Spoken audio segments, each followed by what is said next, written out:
So we're gonna briefly just jump back into it. Mm-hmm. One of the key things that I thought we should start out with is the key skills. Some of the soft skills that you feel like you've learned Yeah. throughout the teachings, and yeah, essentially just in your life, because this is about you.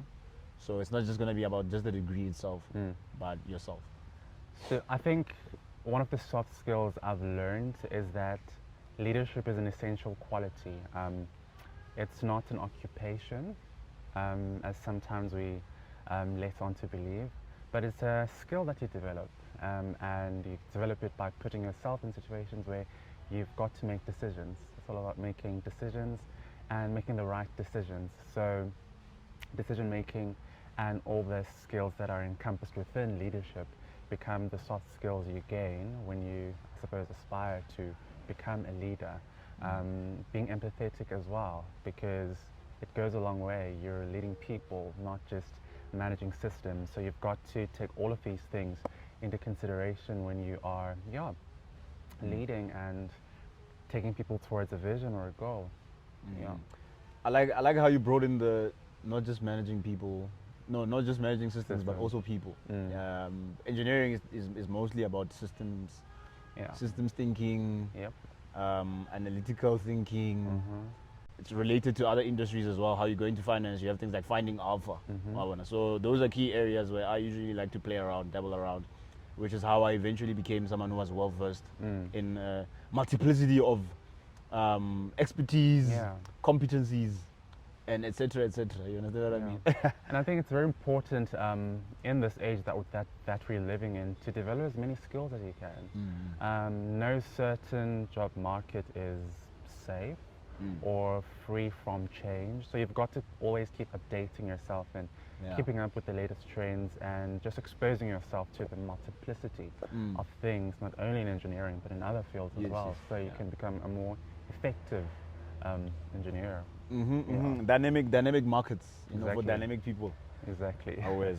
Then, so right now, what direction would you say you are heading into? Like, in terms of the industry, what's the target sector, and maybe also what's the desired graduate internship path that you'd like to embark on?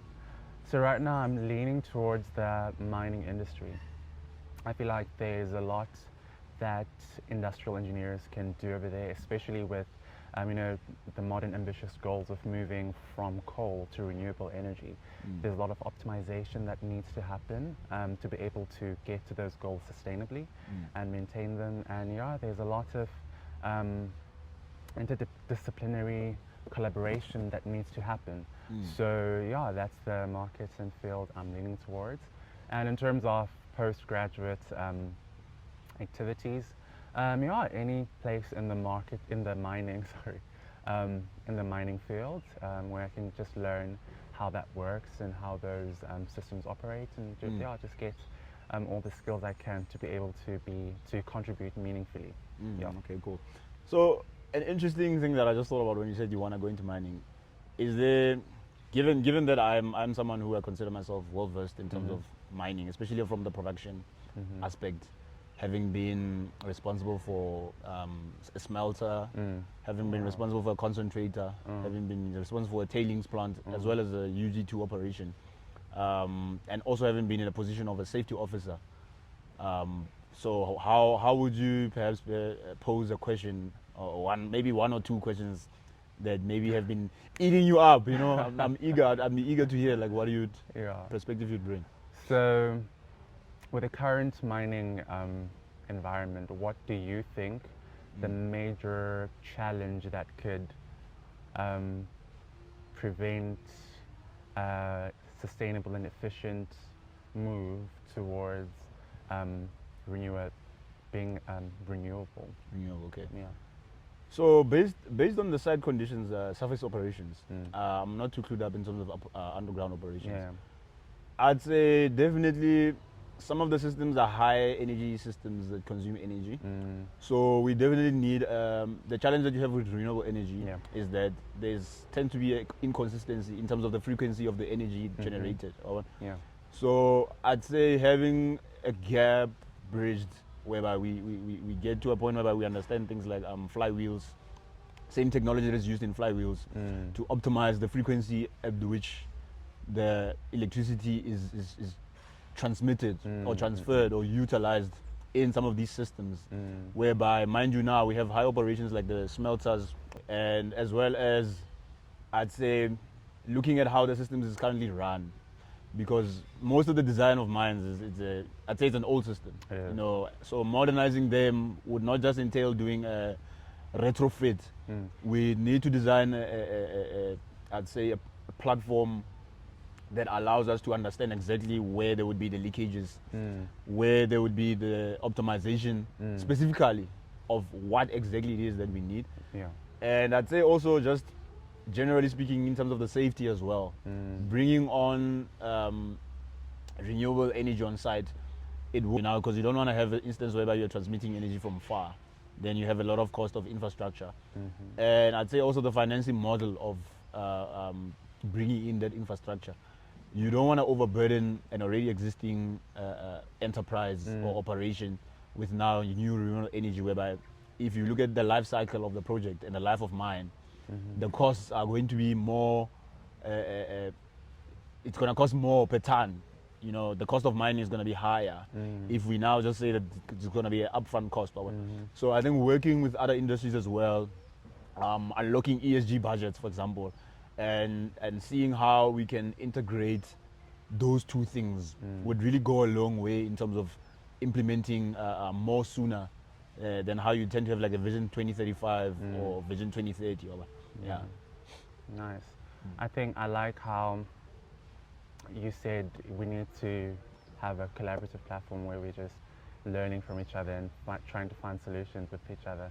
And yeah, I like how also, I think a lot of the times when we talk about these things, it seems like an easy process to go from one source of energy to another.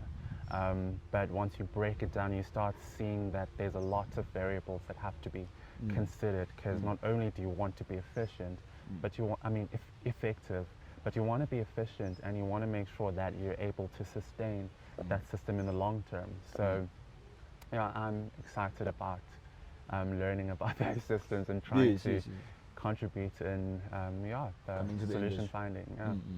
Yeah, so I'd say in part to what we're discussing, it really also just goes a long way to being a dedicated innovator. You know, and not just also going into an industry like mining to intending to be an employee or intending to be a part of the team. It's great to be a part of a team, but you want to be contributing productively to the team. You know, you want to get there, you want to be suggesting things.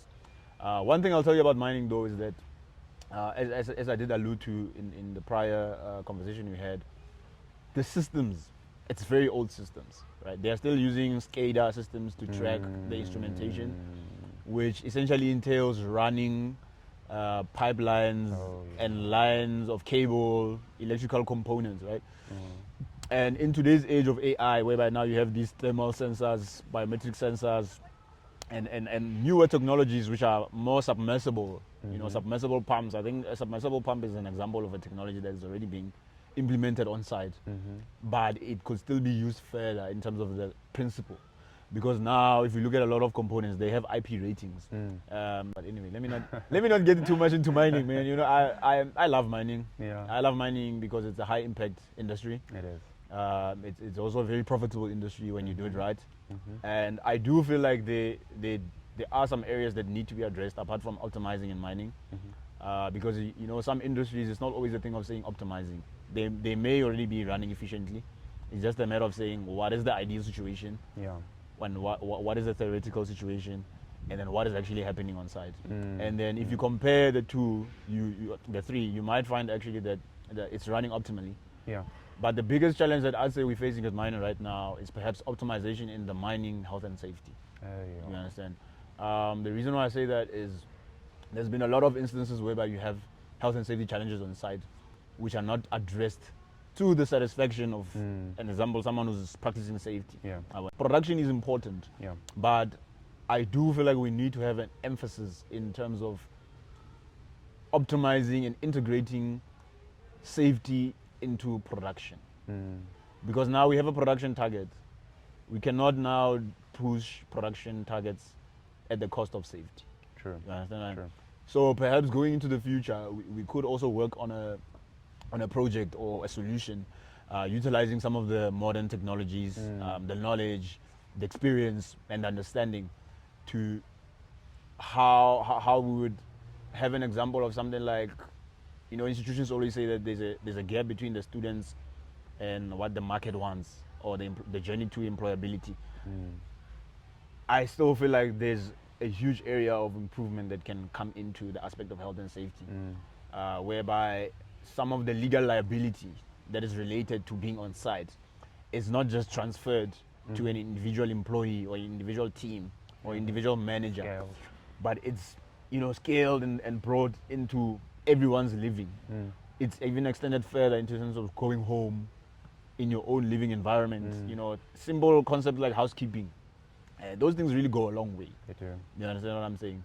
So it's really great to have people who are as passionate, as driven, as interested in a sector, because people always say mining is dying, but it's really not dying. There's so much opportunity going into the future. Things like rehabilitation of mining sites. We have the Sterkfontein and the Maropeng sites and the Gold Reef City, which really just goes a long way to show us that the life of mine goes beyond just the contained minerals or rare earth metals that are there. You understand? Yeah. So really, just thank you for being someone who was passionate enough to be in an industry like industrial engineering, and I hope to see more people venture into industrial engineering, not just for the technical aspect, Of course. but as well as more on the social and environmental aspects of it, so that we can have a more sustainable, like you said, I love how you mentioned also sustainability. I'm an environmentalist myself. Of course. You know what I mean? So it's really key, and I'm glad that you in the future as well, you did mention your industry direction, your target sector, and I also did mention some of the trends or things that you could actually look in, which is potential areas for research as well. You understand? Absolutely. And then just thank you for making time. Thank you for today. It's been really awesome. You essentially you've made my year. You know what I mean? and we've also formed a network. Of course. Yeah, and we've also opened up a line of communication. Reaching out, whereby we also just be presenting ourselves as people who are interested to learn more, to be a part of more organizations. I'd say also I'll introduce you to some of the industry networks that are in mining. Starting with the students in mining as well in Wits University. Oh yeah. And You're doing great. yeah, just develop a program whereby we can really leverage some of the skills and the time and the youth as well. You understand what I'm saying? Absolutely. Yeah. But apart from that, no, thank you so much, bro. It is my pleasure. I really appreciate it. It's been awesome being with you. It's And awesome. I look forward to what we also come up with in the future as well. You understand what I mean? Of course. Yeah.